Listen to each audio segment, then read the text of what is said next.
Welcome to the Keyboard Depth Function Room, the place to find a quick guide on how to play keys to popular songs. Today, Every Little Thing She Does Is Magic by British rock band The Police from their 1981 album entitled Ghost in the Machine. The song was written by Sting, apparently back in 1976, and is notable for featuring a pianist, which was unusual for Police records.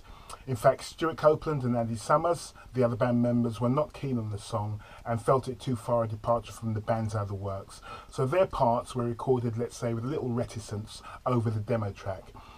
The piano was played by the US-based musician and composer Jean Roussel.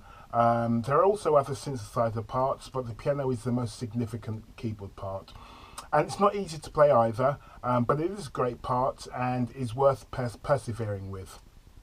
The song is in the key of E, and a basic chord sheet will be in the description box below this video. Please remember to like, share and subscribe if you're finding these videos helpful. And if you want instant alerts of uploads, then hit the notification bell. Okay, so here's an example of how I might play it.